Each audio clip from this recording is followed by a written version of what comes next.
कई लोग हम लोगों से कहते हैं आप लोगों के तो बड़े ठाठ हैं, है ना। लोग प्रणाम भी करते हैं, पैसा भी देते हैं।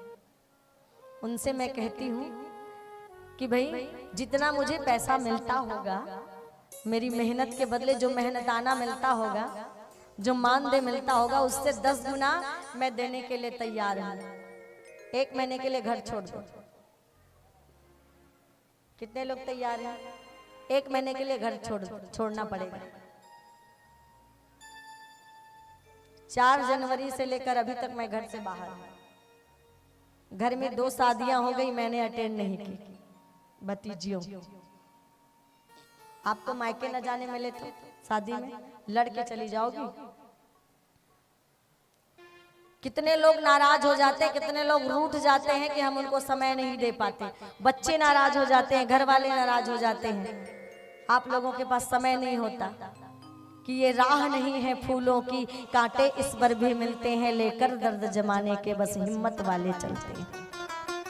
ये भक्ति का पथ आसान नहीं है। कितने लोगों की कितनी प्रकार की बातें सुननी पड़ती है।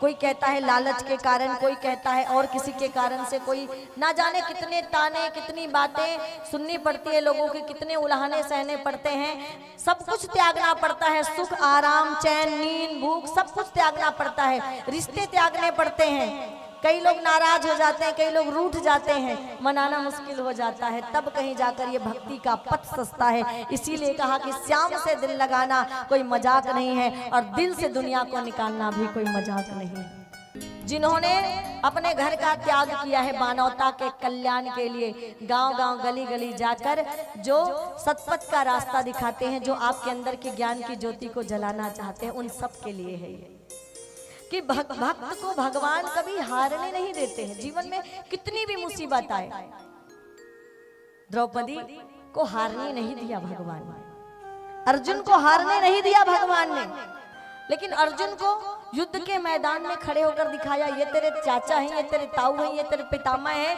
ये तेरे भाई हैं, इन सबको मारना पड़ेगा तुम्हें। क्या बोध करा रहे हैं भगवान? भगवान बोध करा रहे हैं ये तुम्हारे सगे संबंधी हैं और ये तुम्हारे रिश्तेदार हैं। और उन सगे संबंधियों को देखकर जब व्याकुल हो जाते हैं अर्जुन, तब अपना ज्ञान का फरसा निकाल कर कहते हैं, नैनम छिंदन्ति शस्त्राणि नैनम दहति पावकः न चैनम क्लेदन्य तापो न शोष्यति मारुतः। कि हे अर्जुन, ना कोई तुम्हारा बंधु, ना कोई तुम्हारा सखा, ना कोई तुम्हारा भाई। तुम ये मत देखो कि कौन तुम्हारे भाई कौन तुम्हारे सखा है, तुम केवल इतना देखो कि कौन धर्म के साथ है और कौन अधर्म के साथ है। और धर्म के लिए अपना गांडी उठाओ और गांडी उठाकर धर्म की स्थापना करो। एक तरफ तो भगवान दिखाते हैं ये तुम्हारे परिवार हैं, और दूसरी तरफ कहते हैं छोड़ दो इन सबको, त्याग दो इन सबको और धर्म के पथ पर चल पड़ो, धर्म के रास्ते पर चढ़ पड़ो।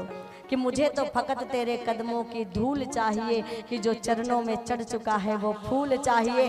और तकलीफ उठाने से कन्हैया मिल जाए तू और तेरी कृपा, तो मुझे तो ऐसे लाखों जख्म और बबूल चाहिए, लाखों जख्म और बबूल चाहिए। एक भक्त के अंदर का भाव होता है कि ऐसी कृपा हो जाए कन्हैया कि हर विपरीत परिस्थितियों में, हर विपरीत परिस्थितियों में, हर तूफान और आंधियों में हम खड़े रह सके, हम अडिग रह सके, हमारा विश्वास आपके चरणों के प्रति अडिग रह सके, हमारी भक्ति अडिग रह सके। अगर भक्ति के पथ पर बढ़ते हुए जीवन में परेशानी ना आए, मुसीबत ना आए, तकलीफ ना आए, तो समझ लो भक्ति का रास्ता सही नहीं चुना है हमने। अगर तकलीफ आए तो समझ लो ये भगवान की परीक्षा आ रही है हमारे सामने, और इस परीक्षा से गुजरकर हमें पास होकर जाना है और भगवान की कृपा पानी है, और ये हम सब के लिए है।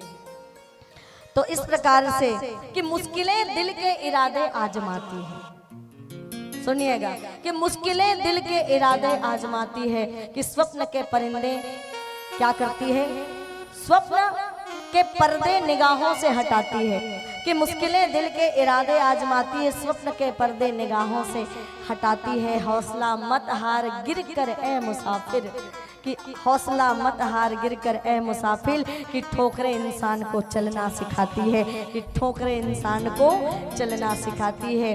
कि वह पथ क्या पथिक की कुशलता क्या, कि वह पथ क्या और पथिक की कुशलता क्या, कि जिस पथ पर बिखरे सूल ना हो और नाविक की धैर्य कुशलता क्या, जब नाव की धारा प्रतिकूल ना हो, जब नाव की धारा प्रतिकूल ना हो।